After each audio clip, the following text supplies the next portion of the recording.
what makes someone truly wealthy, I think, is a combination of not just achievement, because it's easy to default to racking up sort of feathers in the cap and more money and obsess on those types of measurables, by focusing as an A-type personality on achievement, right? Just doing more and earning more. The bigger challenge for people who are hardwired that way, and I'm certainly this way, is balancing that with appreciating what you have. If you don't appreciate what you have now, you will never appreciate what you get later. So what is the end goal of all of this? Achieving, and amassing. So I build in a gratitude practice and journaling in the morning, 3 things that I'm grateful for, and so on, to make a habit of present state awareness of things that I already have. Reach out to someone and express gratitude.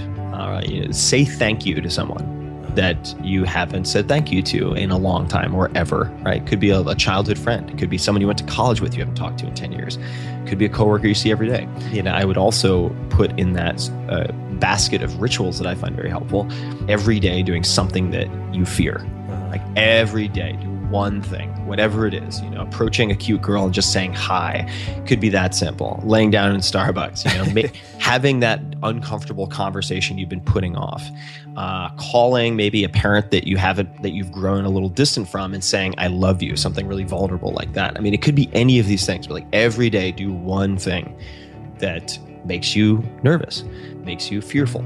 And those tiny micro changes cumulatively can just produce monsters in the best way possible, like monsters of productivity and just breakout successes. It's the little things that we do repeatedly that make us.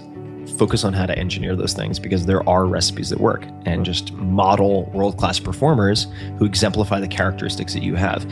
And ideally, model people who not only have the success in a given field that you want, but also who have holistically the life that you want. Because you can find people with hundreds of millions of dollars who yell at their kids, whose wives or husbands hate them, who do a lot of drugs on the weekend or on the evenings just to live with themselves. You need to keep in mind what the total picture is. But what can you do if you missed it? I don't think it's too late. I mean, there are too many examples of people who start multi-million-dollar companies in their 50s and 60s who manifest this type of outsized, incredible success in multiple areas. I'm hoping to help people do the same thing, where it's like, come on, if you're putting someone on a pedestal, it's not because they deserve to be on the pedestal, it's because you don't want to take the responsibility for the fact that the excuse you're giving is total BS.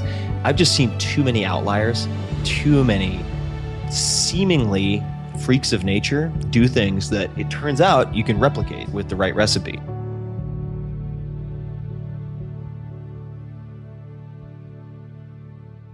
Soul Pancake, subscribe!